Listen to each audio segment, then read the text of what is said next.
Sindhu నాగరికతలో second class నగర నిర్మాణం. నగర నిర్మాణం గురించి అంటే మనకి సింధు నాగరికత యొక్క ఒక ప్రధానమైన లక్షణం ఏదైనా అంటే పట్టణ నాగరికత. ఆ పట్టణ నాగరికత ఎలా నిర్మాణం జరిగిందో ఫస్ట్ తెలుసుకుందాం. విశిష్ట లక్షణం ఏదైనా అంటే పట్టణ నాగరికత.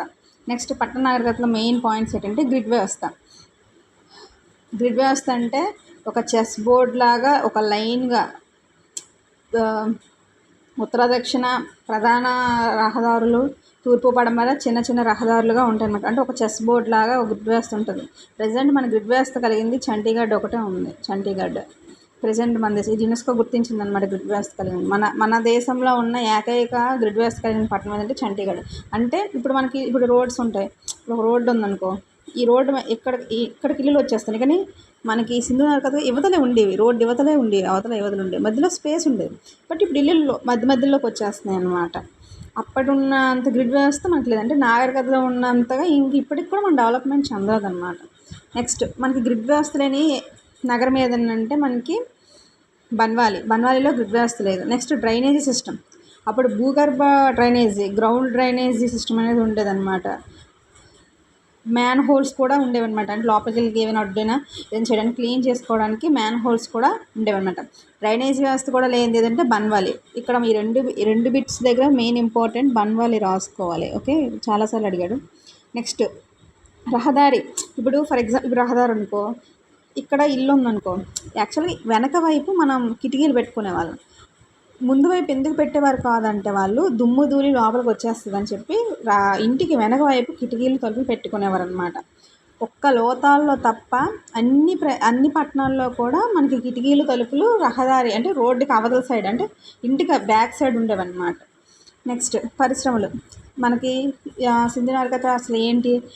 వ్యవసాయ ఆధారిత నాగరికత. సో వ్యవసాయ ఆధారిత మరియు చేతి వృత్తి వాళ్ళు పరిశ్రమలు స్థాపించారు. ఇప్పుడు ఫర్ ఎగ్జాంపుల్ వస్త్ర పరిశ్రమ, ఆభరణాల పరిశ్రమ, ఎక్కువగా లోహాల కాంస పరిశ్రమ, రాగి పరిశ్రమ, ఇలాంటి పరిశ్రమలు ఉండేవి. కుండల పరిశ్రమ, ఈ పరిశ్రమలన్నీ ఉండేవన్నమాట.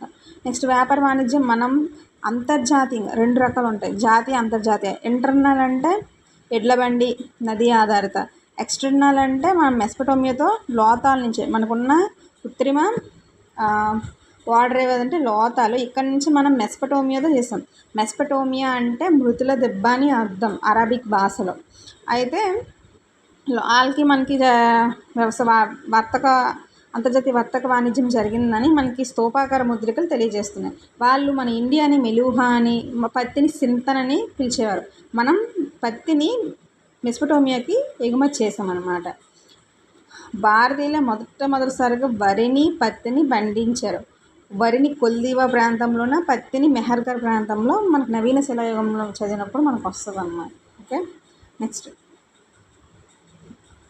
నెక్స్ట్ చూసుకుంటే ఎలా అయిపోయిందా? నెక్స్ట్ చూద్దాం అసలు వీరి యొక్క పరిపాలన వ్యవస్థలు ఉండేది. నగర నిర్మాణం చూసుకుంటే మనకి ఫస్ట్ ఇదొక ఇల్లు, ఇదొక నగరం. అంటే ఇదొక ఎగువ నగరం, ఇదొక దిగువ నగరం అనుకో. ఈ మధ్యలో కోట ఉండేది. అంటే ఈ కోట అనేది ఎగువ నగరానికి రక్షణగా ఉండేది అనమాట. అంటే కోట ఒక పట్టణం రెండు భాగాలు విడదీసి ఉండేది, ఎగువ నగరం దిగువ నగరం. ఎగువ నగరానికి పట్టణం అదే కోట నిర్మాణం అనేది రక్షణగా ఉండేది. దిగువ నగరం అనేది తుఫాన్ ఏదైనా వచ్చిందనుకో, తుఫాన్ వచ్చి వరదలు వచ్చి ఈ నగరాలను కొట్టుకుపోయేవి అనమాట. అంటే ఇక్కడ డబ్బున్నోళ్ళు ఉండేవారు ఎగువ నగరంలో, దిగువ నగరంలో సామాన్య ప్రజలు ఉండేవాళ్ళు. చన్హుదారోలో మనకు అసలు కోటే లేదు. అంటే ఎగువ నగరం దిగువ నగరంగా డివైడ్ చేసి లేదు. తోలవేర 3 ఎగువ దిగువ మధ్య, ఎగువ మధ్య దిగువ నగరాలుగా డివైడ్ చేయబడింది. మిగతావన్నీ 2 ఎగువ నగరాలు దిగువ నగరాలుగా డివైడ్ చేయబడ్డాయి. వీరి యొక్క పరిపాలన ఎలా ఉందంటే డిడి కోసాంబి ఏం చెప్తాడంటే ఇది ఒక మతపరమైన రాజ్యం, దీన్ని పురోహితులు పరిపాలించారని డిడి కోసాంబి చెప్తాడు. ఆర్ఎస్ శర్మ ఏం చెప్తాడంటే లేదు వర్తక అంటే వ్యాపారులు పరిపాలన చేశారు, ఇది ఒక లౌకిక రాజ్యం అని ఆర్ఎస్ శర్మ చెప్తాడు. ఏఎల్ బాసం ఇది ఒక కేంద్ర పాలన అని చెప్తాడు అనమాట. స్థానిక పాలన అని చెప్పేది మనకి ఎవరంటే గార్వర్డ్ చైల్డ్. ఆ గార్వర్డ్ చైల్డ్ అనేవాడు స్థానిక పాలన ఉండడం వల్లే రహదారుల్లో నుంచి ఇల్లులు బయటికి రోడ్డు మీదకి రాలేదు. చెత్త కుండీల నిర్మాణం అన్నీ ఒక సిస్టమేటిక్గా జరిగాయంటే దానికి స్థానిక పాలన, అండర్ గ్రౌండ్లోని పాలన ఉంటేనే అది జరుగుతుంది అనేసి అతని యొక్క అభిప్రాయం అనమాట. సింధు నాగరికత అసలు ఎలా అంతమైంది అని చెప్పడానికి మార్టిమర్ వేలర్ ఏం చెప్తాడంటే యాక్చువల్గా అతను ఏం చెప్తాడు, ఆర్యుల యొక్క దండయాత్రల వల్ల. ఆర్యులు యుద్ధప్రియులు, సింధు నాగరికత ప్రజలు అనేవాళ్ళు శాంతి పరులు కాబట్టి వాళ్ళ దగ్గర ఉన్న ఇనుముతో చేసిన ఆయుధాలు ఉండడం వల్ల వీళ్ళని దక్షిణ భారతదేశానికి పంపించేశారని మార్టిమర్ వేలర్ చెప్తాడు. రైక్స్ ఏం చెప్తాడంటే రైక్స్ భూకంపాల వల్ల అని చెప్తాడు. భూకంపాలు అంటే ఫర్ ఎగ్జాంపుల్ ఇది ఒక పట్టణం అనుకో, భూకంపాలు వచ్చి ఆ లోపల చొచ్చుకుపోయి పట్టణాలన్నీ ఇదైపోయేవి, దానివల్ల కూడా సింధు నాగరికత ప్రజలు ఉంచారని రైక్స్ చెప్తాడు. డేల్స్ ఏంటంటే వరదల వల్ల సింధు నాగరికత అసలు అన్ని నదీ ఆధారిత ప్రాంతాలు కాలువేరు తప్ప, అందుకని వరదలు సంభవించడం వల్ల చనిపోయారు అని చెప్తారనమాట, లేదా ఖాళీ చేయబడ్డారు. ల్యాబ్రిక్ ఏం చెప్తాడంటే నదులు దిశను మార్చుకోవడం, ప్రవాహ దిశను మార్చుకోవడం వల్ల. ఫర్ ఎగ్జాంపుల్ తీస్తా నది ఉంది. తీస్తా నది ఒకప్పుడు గంగా నది యొక్క ఉపనది. బట్ ఇప్పుడు ప్రజెంట్ తీస్తా నది బ్రహ్మపుత్ర ఉపనది. ఆ విధంగా నదులు దిశను మార్చుకోవడం వల్ల కరువులు సంభవించి వెళ్ళిపోయారు అనేసి మనకి ల్యాబ్రిక్ చెప్తాడు. నెక్స్ట్ పెయిర్ సర్వీస్ ఏం చెప్తాడు, ఇతను ది హిస్టారిక్ ఇండియా అనే బుక్ రాసి ఇందులో ఏం చెప్తాడంటే జనాభా పెరిగిపోయి వాళ్ళ యొక్క సహజ వనరుల ఆవశ్యకత పెరిగిపోయి అడవులు నరికివేసి నేల క్రమక్షయం చెంది కరువులు సంభవించాయి లేదా వరదలు ఎక్కువ సంభవించాయి, రెండు ఉన్నాయన్నమాట. రెండిటి వల్ల అంటే ప్రకృతిని మనం కాపాడలేకపోయాం కాబట్టి ప్రకృతి సింధు ప్రజలను అంతం చేసింది అని పెయిర్ సర్వీస్ చెప్తాడనమాట. ప్రజెంట్ నేటికి సింధు నాగరికత ఉందా అని క్వశ్చన్ మార్క్ ఉంటే ఖచ్చితంగా ఉందని చెప్పాలి. సింధు నాగరికత ప్రజలు పామును పూజించేవారు, మనం పామును పూజిస్తున్నాం. సింధు నాగరికత చెట్లు పూజించేవారు, మనం ఇప్పుడు రావి చెట్టును పూజిస్తున్నాం. సింధు నాగరికతలో అమ్మ తల్లిని పూజించేవారు, మనం ఈ ప్రజెంట్ అమ్మ తల్లిని పూజిస్తున్నాం కదా, అంటే గ్రామ దేవతలను పూజిస్తున్నాం.